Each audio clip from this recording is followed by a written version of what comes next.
कुछ समझ नहीं आता। राजा को, अरे हत्या हुई है, पाप क्यों नहीं लगेगा?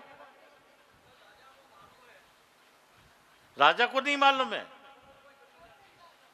मैं थोड़ी कह रहा हूं राजा जिम्मेदार है। राजा को नहीं मालूम है तो किसी का भी दोष नहीं उसमें। क्यों नहीं दोष है? नहीं। ब्रह्म हत्या हुई है। अपन पाप होता है, जानबूझ के तो नहीं किया। पाप होता है तो दोष होता है। यहां ब्रह्म हत्या हुई है, तो मैं कब कह रहा हूं राजा को? आप तो ऐसे करो जैसे मैंने कहा राजा को चले। मैं पूछ रहा हूं किसको लगना चाहिए? आपके कहने से क्या होता है? प्रकृति का नियम है, अगर पाप हुआ है तो प्रकृति का नियम आप थोड़ी बदल दोगे। पाप हुआ है तो इसका दंड मिलेगा। अब ये दंड किसको मिले ये पूछ रहा हूं। माइक दे दो तो।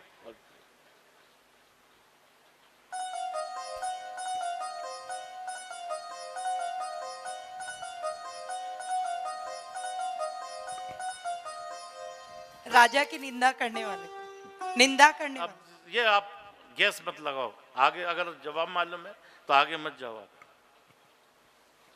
आपने कहीं सुना हो?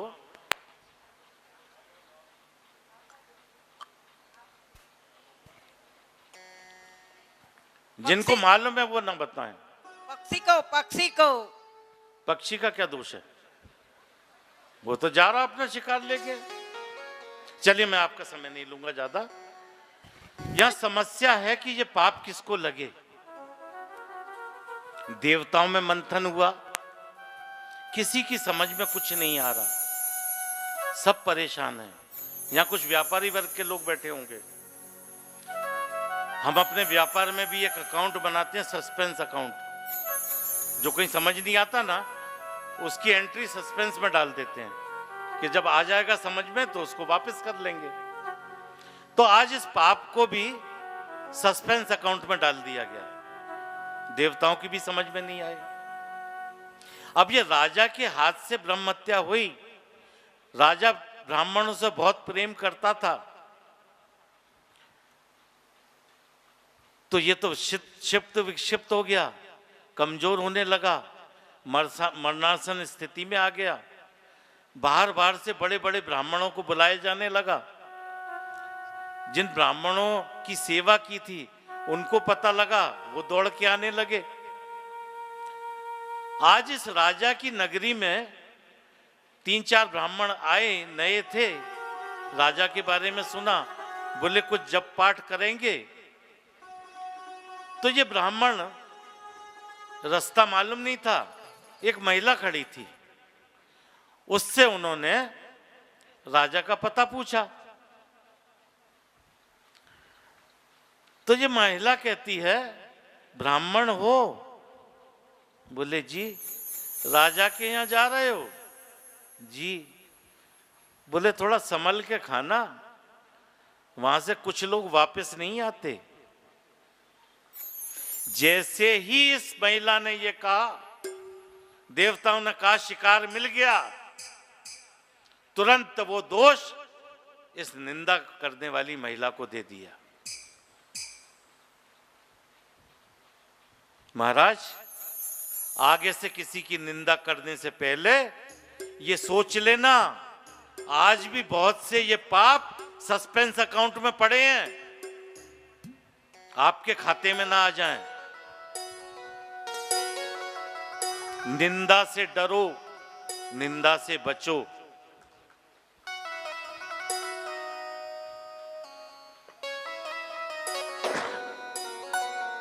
मंथन शुरू हुआ, कामधेन गाय निकली, स्वयं लक्ष्मी प्रकट हुई। तो प्रश्न हुआ कि लक्ष्मी किसको वरण करें। सभी उत्सुक थे, किंतु लक्ष्मी जी ने आकर के वहां खड़े हुए श्री हरि के गले में वरमाला डाल दी। और तब श्री हरि ने चारों दिशाओं में देखा।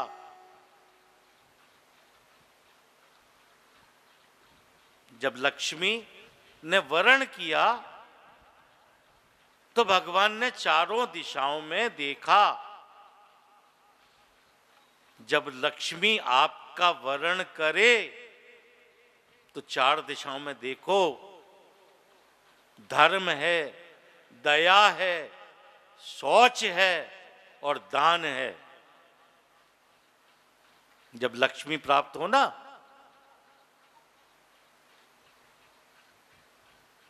तो इन चारों की ओर ध्यान रखो। समुद्र मंथन हुआ, कथा सभी जानते हैं। अमृत निकला, दैत्य छीन के भागे, भगवान ने मोहिनी स्वरूप रखा और दैत्यों से, देवताओं को अमृत पान करा दिया और दैत्य रह गए। अमृत पान करने के बाद अब ये देवता तो मस्त हो गए, सब कर्म भूल गए। तब ये दैत्य अपने गुरु शुक्राचार्य के पास गए। तब शुक्राचार्य जी ने कहा कि यदि तुम इंद्र के ऊपर विजय करना चाहते हो, स्वर्ग को पाना चाहते हो, तो तुम ब्राह्मणों की सेवा करो।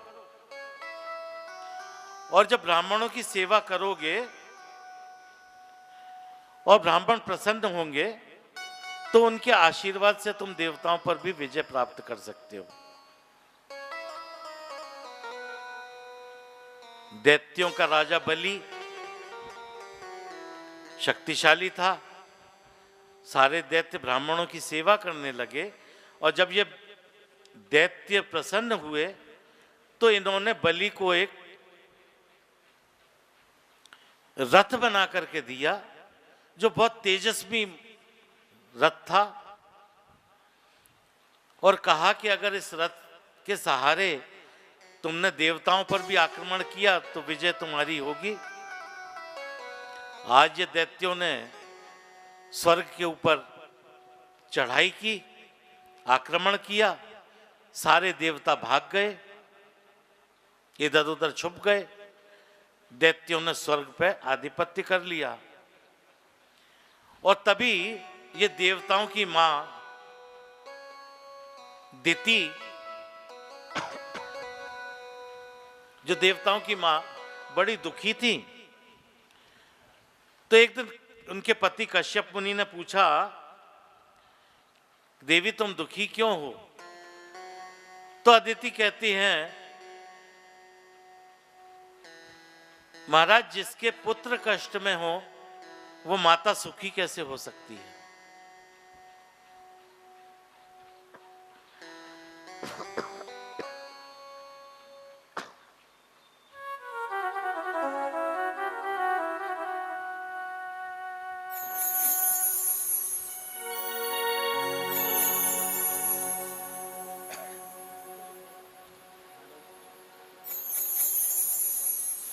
जब बाली ने स्वर्ग पर कब्जा कर लिया, तब उनके गुरु शुक्राचार्य जी ने कहा, बाली तुम इस स्वर्ग पर तभी तक रह सकते हो जब तक कि तुम 100 यज्ञ पूरे करोगे। 100 यज्ञ पूरे करने वाला ही इस कुर्सी का अधिकारी होता है। तो बाली नदी किनारे गया और वहां उसने एक के बाद एक यज्ञ प्रारंभ किए।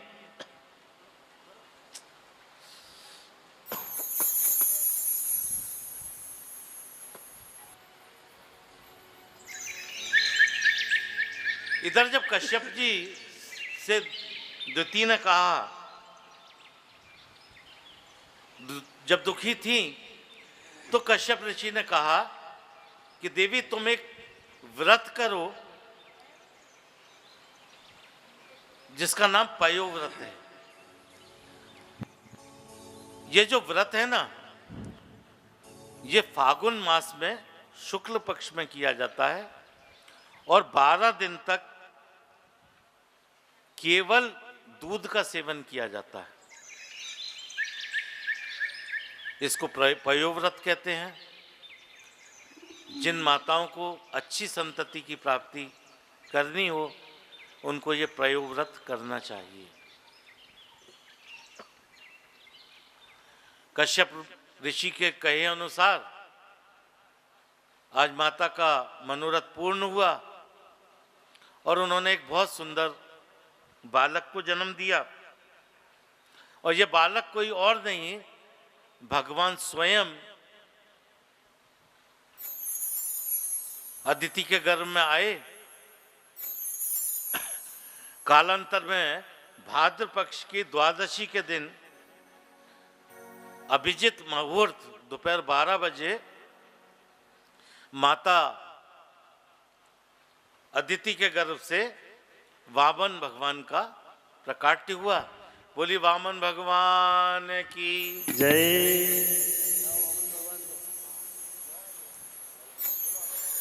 अब ये जो वामन भगवान थे, ये 52 अंगुल के थे, छोटे से बटुक, और इनको जो देखता वही मुग्ध हो जाता था। देवताओं को तो अत्यंत प्रसन्नता हुई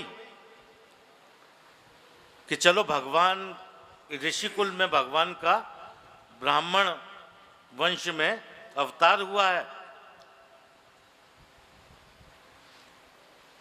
सभी ने वामन भगवान का यज्ञोपवीत करवाया। हमारे समक्ष वामन भगवान प्रकट हो रहे हैं, तालियों से स्वागत कीजिए। उसमें क्या कंजूसी।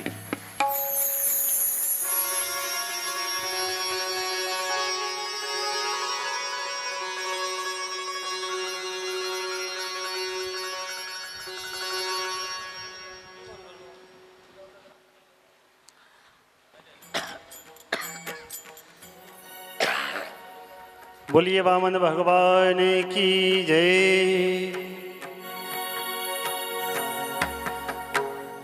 तेरे द्वार खड़ा भगवान, भगति भर दे रे झोली, भगति भर दे रे झोली। ओ तेरे द्वार खड़ा भगवान, भगति भर दे झोली, हे भगति भर दे रे झोली। तेरा होगा बड़ा एहसान कि जुग जुग तेरी रहेगी शान, भगति भर दे रे झोली, भगति भर दे रे झोली।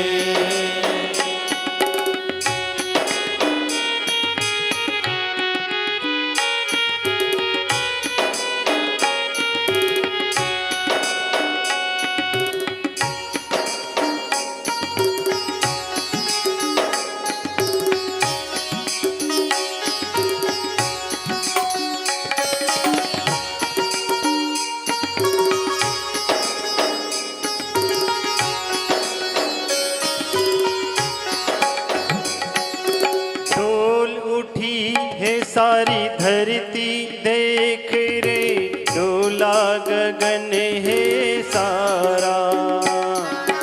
डोल उठी है सारी धरती देख रे, डोला गगन ये सारा। भीख मांगने आया तेरे दर, जगत का पालनहारा रे, जगत का पालनहारा। मैं आज तेरा मेहमान, कर ले रे मुझसे जरा पहचान, भगत भर दे रे झोली, भगत भर दे रे झोली। तेरे द्वार खड़ा भगवान, भगत भर दे रे झोली, भगत भर दे रे झोली। बोलिए वृंदावन बिहारी लाल की जय। जय जय श्री राधे, जय जय श्री राधे, जय जय श्री राधे। વામન અવતારની અંદર ભગવાન પધારી ચૂક્યા છે. હું કમંડલ લઈને તમારી પાસે આવીશ. તમારી અઠાશક્તિ જે કંઈ તમારે વામન ભગવાનને જે કંઈ અર્પણ કરવું હોય તે કમંડલની અંદર તમારે આપવાનું છે. જરા ઝડપથી પૈસા જે કંઈ તમારે આપવો હોય તે કાઢી રાખશો. હું જરા ઝડપથી આવી જશું. કથાનો સમય બગાડવાનો નથી. माला भेंट की, भूदेवी ने चरण पादुका दी, आकाश ने छत्र भेंट किया और कुबेर ने भिक्षा का पात्र दिया और मां अन्नपूर्णा ने सबसे पहले भिक्षा दी.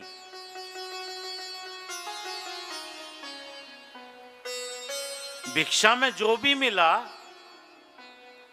वो वामन भगवान ने अपने गुरु बृहस्पति जी को दिया. तब बृहस्पति जी ने मुस्कुरा करके कहा,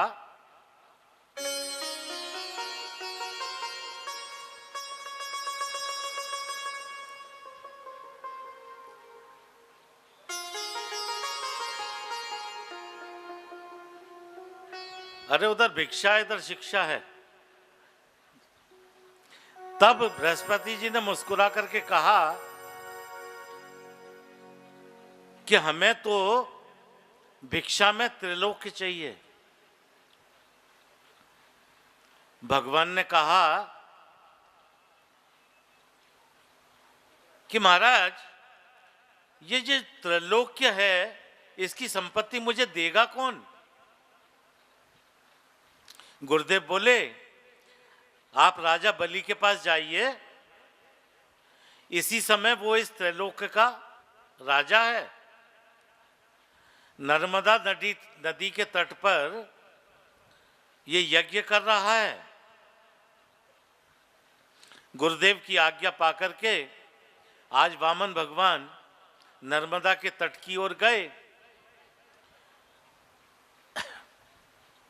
एक हाथ में कमंडल और एक हाथ में उनके छाता था. बहुत सुंदर 52 अंगुल के बटुक भगवान वामन भगवान आज जैसे ही राजा बलि के समक्ष पहुंचे तो राजा बलि को तो ऐसा लगा जैसे बाल रूप में कोई तेज प्रकट हो गया है. वो उनसे प्रभावित हुए बिना रह ना सका तो उसने उनको अपने पास बुलवाया. जब भगवान राजा बलि के पास आए तो राजा बलि आगे बढ़ा और ऋत्विजों के साथ में भगवान का स्वागत किया. राजा बलि बोले, आपका स्वागत है महाराज, आपको प्रणाम करता हूं और आपको देख के तो ऐसे लगता है कि जैसे ब्रह्म ऋषियों का कोई तेज पुंज मेरे सामने उपस्थित हो गया. आज तो मेरे पूरे पितृ तृप्त हो गए, मेरा पूरा कुल पावन हो गया. आप स्वयं में मेरे पास चलकर आए हो, मैं आपकी क्या सेवा करूं? आप बिल्कुल निसंकोच होकर बताइए. यदि आपको गाय चाहिए तो गाय ले जाइए, सोने के आभूषण चाहिए तो आदेश करिए, मैं अपना स्वर्ण कोष खुलवा देता हूं.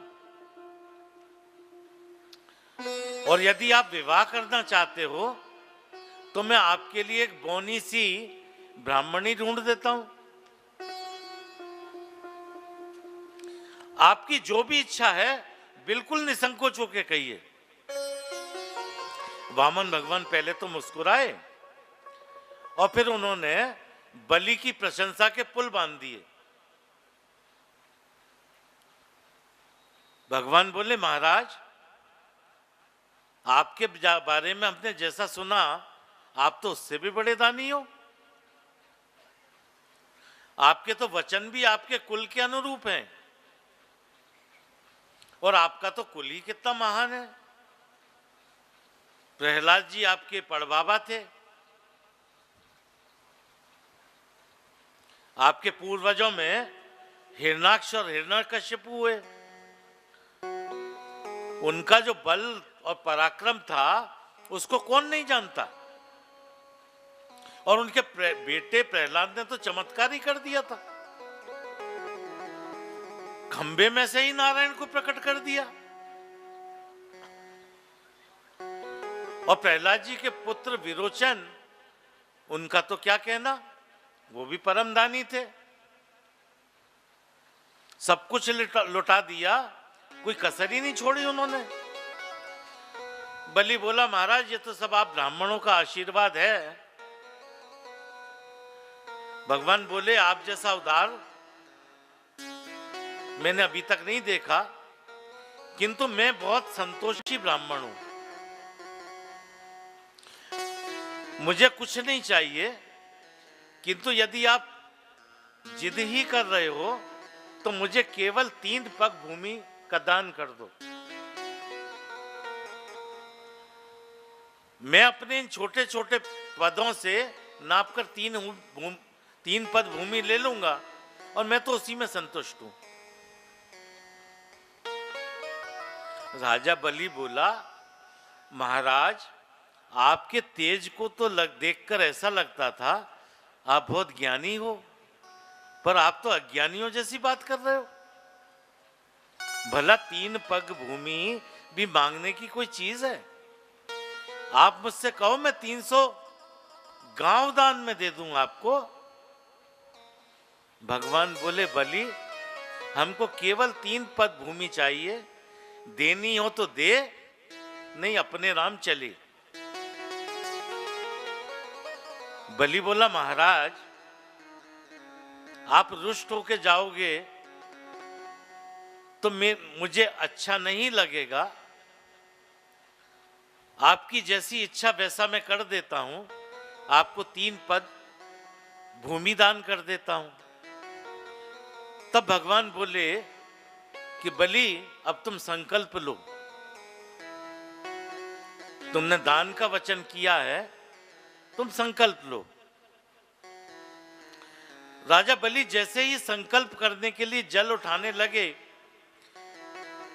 तो वहां खड़े हुए उनके गुरु शुक्राचार्य जी ने ध्यान लगाकर देखा और तब उनने जाना कि यह कोई वामन नहीं, स्वयं नारायण वामन के रूप में प्रकट हुए। तो शुक्राचार्य जी ने बलि को रोका, बलि एक क्षण रुको, तुम नहीं जानते ये जो तुमसे मांग रहा है ना, ये स्वयं नारायण है।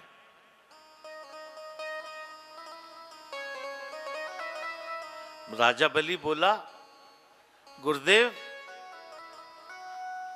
मैं आपकी इज्जत करता हूं, आपकी हर बात को मानता हूं, किंतु मैंने दान का वचन दिया है, मैं पीछे नहीं हट सकता। शुक्राचार्य जी बोले राजा बलि शास्त्रों में बहुत सी जगह ऐसा है जहां वचन देके वापस लिया जा सकता है। बलि बोला गुरुदेव मैं आपकी इस बात से सहमत नहीं हूं, मैंने तो वचन दिया है, मैंने वचन दिया है इसलिए मैं दान दूंगा। शुक्राचार्य बोले बलि तू जानता नहीं, अरे ये बामन नहीं, ये बामन के रूप में स्वयं नारायण खड़ा है, ये तुझे ठगने आया है, ये 3 पग में तेरा सब कुछ ले लेगा। राजा बलि बोला गुरुदेव मुझे इस बात से कोई फर्क नहीं पड़ता, यदि ये स्वयं नारायण हैं तो मुझसे ज्यादा भाग्यशाली कौन होगा कि जिसको स्वयं नारायण देते हैं, आज वो नारायण मेरे द्वार पे खड़े होके मांग रहे हैं। मुझसे अच्छा भाग्यशाली तो कोई होगा ही नहीं। तो यदि ये स्वयं नारायण हैं और छल करने आए भी हैं, तब भी मैं जो ये मांगते हैं इनको जरूर दूंगा। शुक्राचार्य जी को अच्छा नहीं लगा। बाली ने संकल्प के लिए जल का पात्र उठाया और जैसे ही अपने हाथ पे जल डालने लगा तो ये शुक्राचार्य जी उस जल के पात्र की टोंटी में जाकर के बैठ गए। अब यहां बलि पानी के लिए पात्र को टेढ़ा कर रहा, तो जल नहीं निकल रहा। भगवान ने ध्यान लगाया, देखा पात्र के अंदर शुक्राचार्य जी बैठे हैं, तो बोले बलि, इसका उपाय हमें पता है, लगता है कोई कचरा अटक गया है। तो भगवान ने अपने आसन से कुश निकाली और उस टोंटी में डाली। शुक्राचार्य जी अंदर बैठे थे, उनकी तो एक आंख का नमो नमाय हो गया। महाराज, ये जो शुक्राचार्य है ना, ये आज भी हमारे समाज में मौजूद हैं। हम संकल्प करते हैं गौदान के लिए 1 लाख देंगे, तो हमारा हाथ पकड़ लेते हैं, कहते हैं अरे 100 ही रुपए दे दो ना, दान ही तो करना है, हो जाएगा। कोई भी अच्छा कार्य करने जाते हैं, ये शुक्राचार्य हमारे बीच में आ जाते हैं। बचिए इन शुक्राचार्यों से। जो आपका मन कहता है, जो आपको उचित लगता है, वही करें।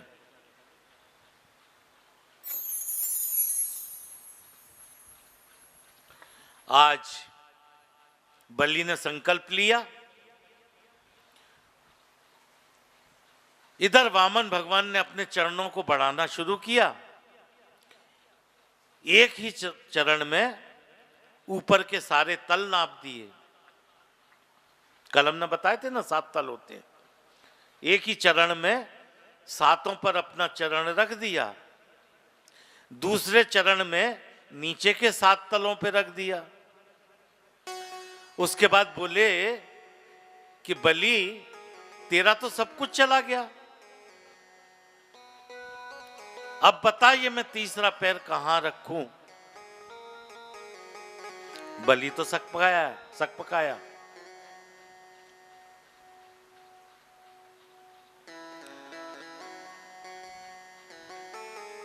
तब भगवान ने गरुड़ जी को आदेश दिया कि बलि को बंधन में बांध लो।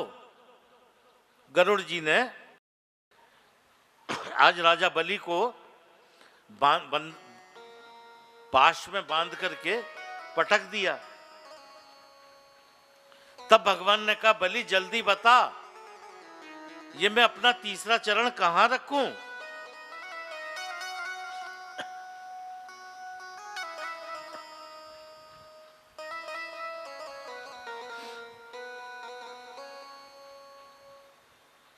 वहां उपस्थित जितने देवता थे वो बलि को मारने के लिए दौड़े, तो भगवान ने रोक दिया। फिर बोले, बलि जल्दी बता तेरा निर्णय क्या है। तब बलि ने कहा, प्रभु मेरे एक प्रश्न का उत्तर दीजिए कि धन बड़ा होता है या धनवान। भगवान बोले, बड़ा तो धनवान होता है।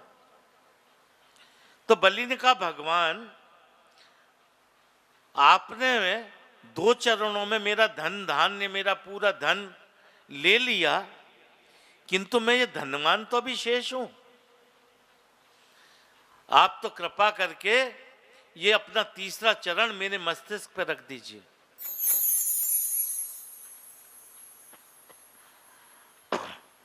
वामन भगवान तो प्रसन्न हो गए और अपना तीसरा चरण बलि के शीश पे रख दिया। बोले, बलि तुम धन्य हो, मैंने तुम्हारा सब कुछ छीन लिया, तुम्हें डांटा, तुम्हें बांध भी दिया, पर तुमने अपने धैर्य और धर्म को नहीं छोड़ा। बलि बोला, भगवान मुझे न तो नरक जाने का डर है, न मेरा राज्य चले जाने का भय है। ये जो पाश में बंधा उसकी पीड़ा का भी मुझे कोई असर नहीं है। आप मुझे इससे भी ज्यादा कोई घोर दंड देते या दें, उसका कोई कष्ट नहीं है। लेकिन प्रहलाद जी जो मेरे पितामह थे,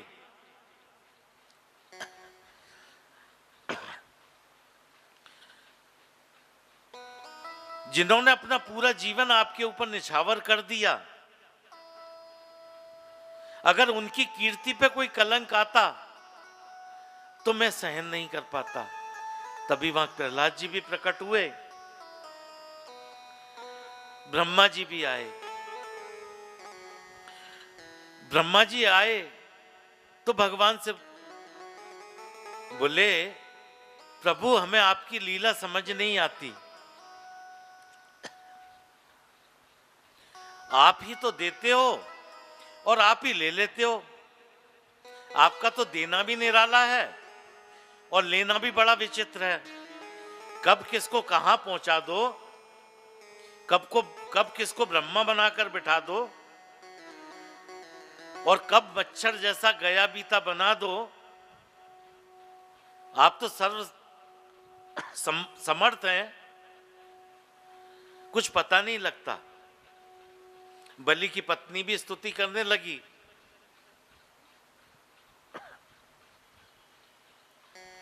ब्रह्मा जी कहते हैं, प्रभु एक बात समझ में नहीं आ रही कि जो आपको तुलसी दल चढ़ा देता है, केवल 2 तुलसी दल चढ़ा देता है या कोई कमल चढ़ा दे, तो आप अपने सर्वस्व उसको दे डालते हो। और ये बलि ने तो अपना सब कुछ दे दिया और आपने उसको बंधन में बांध दिया। इसका क्या मतलब हुआ? भगवान हंस करके बोले, ब्रह्मा जी मैं जिस पर कृपा करता हूं तो सबसे पहले उसको श्रीहीन करता हूं। उसका सारा धन मैं छीन लेता हूं, क्योंकि ये मनुष्य है ना, जब ये धन के कारण मतवाला हो जाता है तो ये मेरा और मेरे लोगों का तिरस्कार करना शुरू कर देता है। ये धन ही है जो लोगों से मुझको भुला देता है।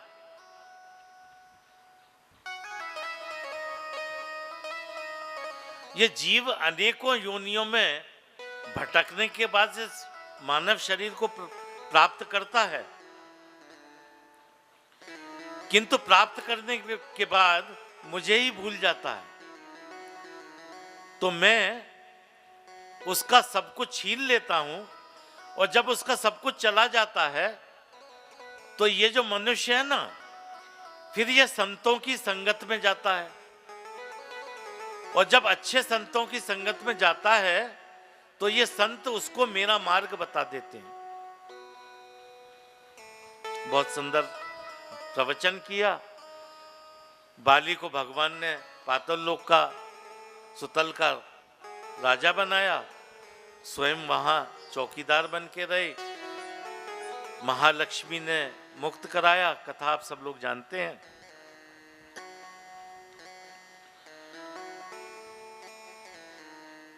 यहीं इस अष्टम स्कंद का विराम है। बोली भागवत महापुराण की जय। नवम स्कंद में प्रवेश करते हैं। 24 अध्याय हैं इस नवम स्कंद में। 12 अध्याय में सुखदेव जी ने सूर्य वंश का वर्णन किया और 12 अध्याय में चंद्र वंश का वर्णन किया। अम्बरीश आदि अनेक राजाओं की कथाएं आती हैं और सूर्य वंश में प्रमुख चरित्र राजा दशरथ का है, जहां पर भगवान ने स्वयं श्री राम के रूप में अवतार लिया। अयोध्या नगरी है, सरयू के किनारे अयोध्या नगरी है।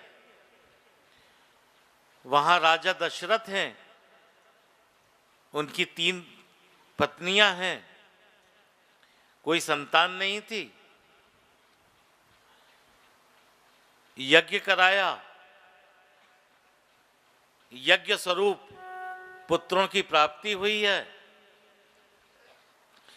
उचित काल में भगवान का श्री राम और बाकी 3 शेष अवतारों में आज प्रादुर्भाव हुआ है। बोलिए श्री राम भगवान की जय।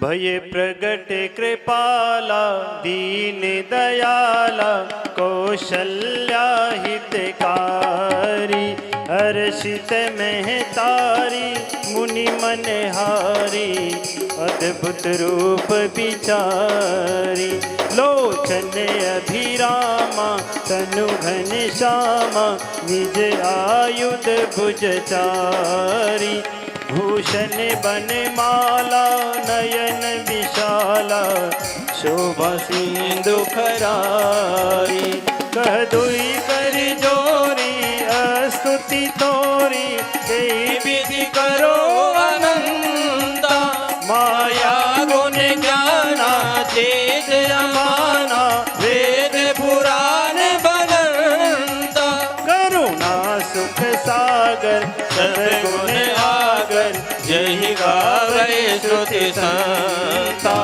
सुमम हित लागी जन अनुरागी भयं प्रगट श्रीकांता भय प्रगट कृपाला दीन दयाला कौशल्या हितकारी हर्षित महतारी मुनि मनहारी अद्भुत रूप विचारी ब्रह्मांड निकाया निर्मित माया रोम रोम प्रतिवेद कहे मम उर सोबासी ये उपवासी सुनत देर मत फिर न रहे उपजा जब ज्ञाना प्रभु मुझसे गाना चरित बहुत विधि कीन चही कही कथा सुहाई मात बुझाई जय प्रकार सुत प्रेम लहे माता मुनि बोले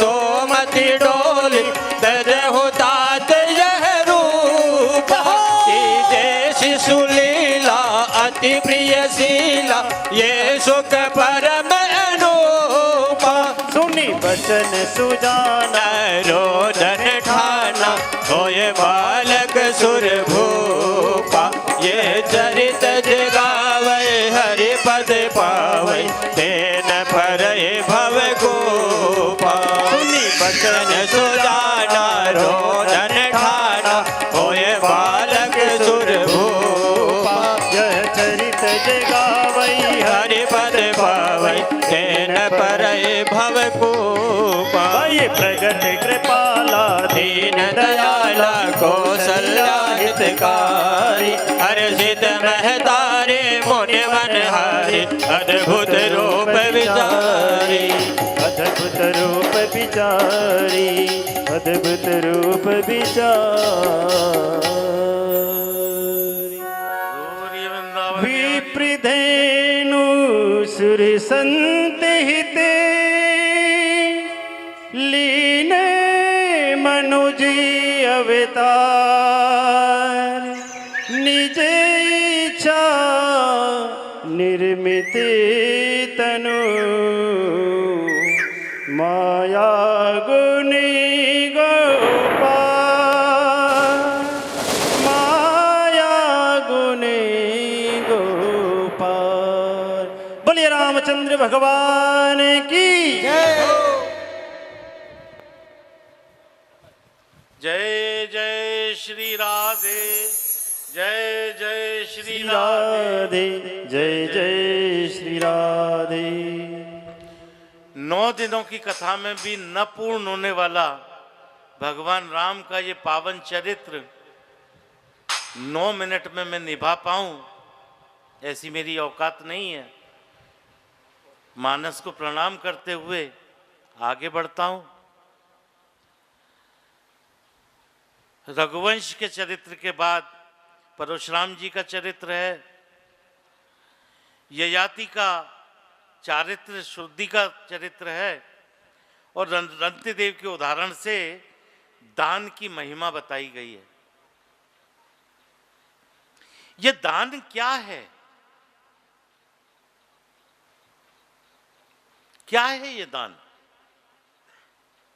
एक पंखा लिया, उस पे नाम लिखवाया, किसी स्कूल लिखवा दिया, और फिर घर में आने वाले हर व्यक्ति को बता रहे हैं फला स्कूल के फला क्लास के फला कमरे में वो जो पंखा टंगा है ना, उस पर देखना हमारी माताजी का नाम लिखा है, उनकी याद में दान दिया था।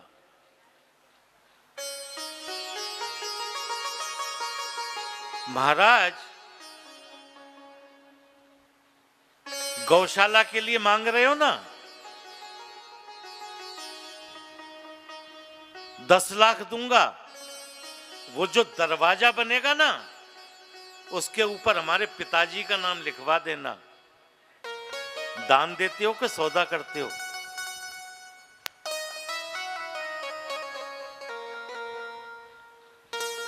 खाली चेंज ऑफ टाइटल कि ये धन इधर से इधर गया, ये दान नहीं है।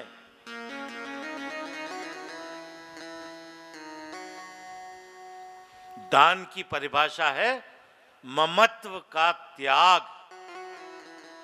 ये मेरा है,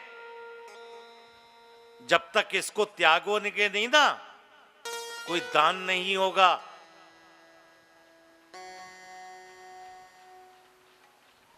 बड़े बड़े महात्माओं की बातों में आते रहना, अखबार में नाम छपवा दिया, इस दान का कोई पुण्य नहीं मिलेगा।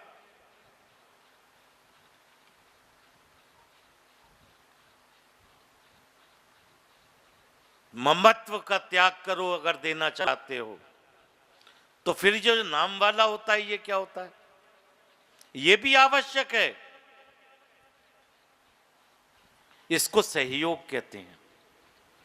जब कोई सामाजिक कार्य करते हैं तो हम उसमें सहयोग करते हैं।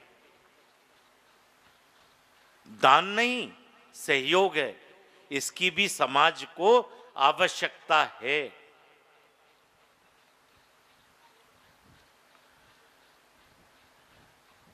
फिर यह सहयोग देने का हमें सुख क्या मिलेगा? कथा करवा रहे हैं, इसमें 500 रुपए दिए हमने, तो क्या इसका कुछ पुण्य मिलेगा? ये कथा हो रही है और जो इसके आयोजक हैं वो मुझे यहां नहीं दिख रहे। दरवाजे पे नजर है कौन आ रहा है कौन जा रहा है। क्या इनको कुछ मिलेगा? हम कथा में आए हैं, कुछ दे के जा रहे हैं, तो क्या भगवान कुछ न्याय देगा हमें?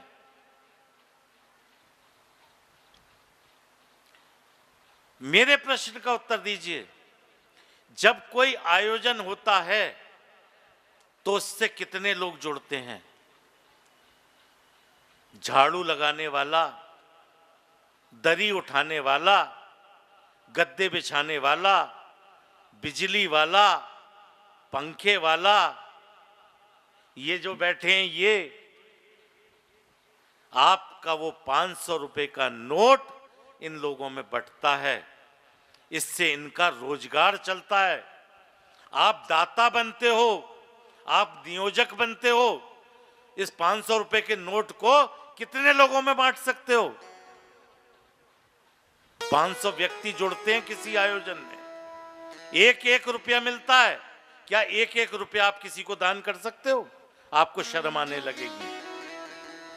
और जब ऐसा कार्य करोगे तो उसका पुण्य मिलेगा। आयोजक को क्या मिलता है? दरवाजे की तरफ देखता रहता है। इस आयोजक ने आपको एकत्रित करके भगवान के सद्विचारों को आप तक पहुंचाया है। इसको पुण्य नहीं मिलेगा? ये होता है इन आयोजनों का फल। प्रश्न करते हैं हम, क्यों दें?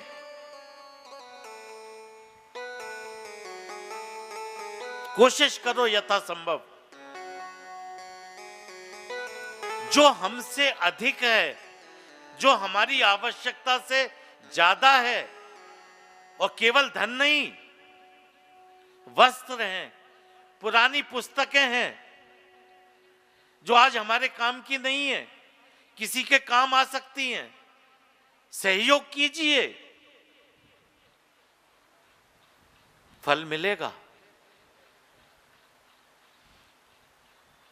12 स्कंदों में सूर्य वंश का वर्णन करने के बाद 12 वंशों में चंद्र वंश का वर्णन किया है। इसमें यदुवंश का चरित्र आता है, जिसमें भगवान श्री कृष्ण का प्रकाट हुआ था। यदुवंश के इस चरित्र को सुनने से, इसकी कथा सुनने से हमारे सभी पापों का नाश होता है। ये मेरा शास्त्र कहता है, ये मैं नहीं कहता। पूरी जिम्मेदारी के साथ यहां तक जो भी इस शास्त्र में था, यथासंभव मैंने निभाने की कोशिश की है। त्रुटियां बहुत रही होंगी, बहुत सा ऐसा ज्ञान है जो मैं इन 9 स्कंदों का आप तक नहीं पहुंचा पाया, समय का अभाव रहा। दोबारा कभी कोशिश होगी तो जरूर मैं वो भी सुनाने की कोशिश करूंगा जो आज मैं इन 9 स्कंदों का मैं आपको नहीं दे पाया हूं। 9वें स्कंद को प्रणाम करें। बोलिए भागवत भगवान की जय। अब इसके आगे हम उत्सवों में जा रहे हैं। भगवान कृष्ण का जन्म होगा, अनेक लीलाएं होंगी उनकी। आज से हमारे 3 दिन के उत्सव प्रारंभ होंगे। बोली श्रीमद् भागवत महापुराण की जय। कृष्ण कन्हैया लाल की जय। बहुत ही सुंदर वामन भगवान की झांकी का दर्शन किया आपने। उसी तरह राम कथा का वर्णन भी सुना, श्रवण किया। आगे बहुत ही सुंदर जिसका हमें इंतजार है, लाला का जन्म, भगवान कृष्ण का जन्म उत्सव बड़ी धूमधाम से मनाएंगे। प्यारे भक्तों, उससे पहले महाराज जी ने प्रवचन में दान का महत्व है सभी भक्तों को बताया। दान देने का क्या महत्व है, दान क्यों देना चाहिए, आप सभी ने सुना। और ये आयोजन भी आप सभी भक्तों का, आप सभी इसमें आयोजन करता है, आप सभी का सहयोग इसमें अति आवश्यक है। और ये आयोजन है गौ माता के सेवार्थ होने जा रहा है। जो भी श्रद्धा भाव से आप यहाँ इस आयोजन में जो भी सहयोग प्रदान करोगे, 1-1 रुपया गौ माता की सेवा में जाएगा और परमात्मा के कार्यक्रम में लगेगा। तो हम आपसे बार बार यही निवेदन कर रहे हैं, आप श्रद्धा से भाव से जो आपसे बन पाता है। आज चौथा दिन व्यतीत होने को है, कुछ ही देर बाद हम चौथे दिन की पूर्णाहुति हो जाएगी। सिर्फ और सिर्फ 3 दिन रहेगा हाथ में। तो आप जो भी मन में विचार किए हैं, संकल्प करके बैठे हैं, आप जरूर आज ही अपने नाम की घोषणा करवा दें। महेश भाई खड़े हैं आपके नाम की घोषणा करने के लिए। जो भी भक्त यहाँ इस आयोजन से जुड़ना चाहते हैं, दान प्रदान करना चाहते हैं, सहयोग देना चाहते हैं, जरूर अपने नाम की घोषणा करें। बहुत ही सुंदर उत्सव, कृष्ण जन्म उत्सव, कुछ ही देर में हम झांकी का दर्शन करेंगे। कल की कथा बहुत ही सुंदर, भगवान कृष्ण की बाल लीला का वर्णन, गोवर्धन धारण इत्यादि का हम दर्शन करेंगे। परसों फिर रुक्मिणी विवाह की झांकी का और बहुत ही सुंदर कथा का हम दर्शन करेंगे। इस सुंदर कथा का रसपान करते हुए भक्ति के साथ साथ सेवा भी जरूर आप करें। आपको सुंदर अवसर और मौका मिला है, इसका ज्यादा से ज्यादा आप लाभ उठाएं, आनंद लें। महाराज श्री अपनी मधुर वाणी में ज्यादा से ज्यादा भक्तिमय प्रवचन सभी भक्तों तक पहुंचाने की कोशिश कर रहे हैं और पहुंचा रहे हैं। हम सभी इसको ग्रहण करें और इसका अपने जीवन में उतार कर आनंद लें ताकि अपना जीवन सुधर सके। आइए पुनः कथा की ओर चलते हैं। जय श्री राधे। 1 मिनट महेश भाई कुछ बोलना चाहते हैं। जय जय श्री राधे, जय जय श्री श्री राधे, राधे, जय जय श्री राधे। આજે કૃષ્ણ જન્મ છે તો આ જે કવર તમને આપવામાં આવ્યા છે તો લાલાને આપણે બર્થડેની ઉપર કંઈક પણ આપણે ઉપહાર આપીએ છીએ તો આમાં તમારી શક્તિ પ્રમાણે જે ભાઈ બહેનોને કવરમાં મૂકવું હોય તેઓ લાલાને તમે પ્રેમથી બર્થડે ગિફ્ટ આપી શકો છો. એના માટે સ્પેશિયલ અમે કવર છપાવ્યા છે કે તમારે અંદર તમારે જે કંઈ ભક્તિભાવથી મૂકવું હોય અને આપણે લાલાને બર્થડે ગિફ્ટ આપવાની છે આ હિસાબે. તો બિપિનભાઈ બહાર ટેબલ પર બેસતા છે, એમની પાસે આવા કવર છે તો કવર કરી લેશો. અને આપણે હવે નંદકિશોરજી, નંદજી અને જશોદાજી પણ પધારવાની તૈયારીમાં જ છે. તો સૌ બધા ભાઈ બહેનો જરાક જોલીથી તાલીથી જોરદાર વટાવવાના છે. बोलिए वृंदावन बिहारी लाल की जय. जय जय श्री राधे. जय जय श्री राधे. जय जय श्री राधे. आज परीक्षित ने सुखदेव जी से कहा, प्रभु आपने सब कुछ बताया पर मेरे प्रिय भगवान कृष्ण के बारे में नहीं बताया. आप तो मुझे उनकी लीलाओं का वर्णन करो जिससे मेरी उनमें प्रीति और बढ़े. तो सुखदेव जी कहते हैं, राजन, मथुरा नगरी में राजा उग्रसेन राज्य करते थे. उनकी भतीजी थी देवकी. राजा उग्रसेन को उनके पुत्र कंस ने कैद कर लिया और कैद खाने में डाल दिया. किंतु ये जो कंस था ये अपनी छोटी बहन देवकी से बहुत प्रेम करता था.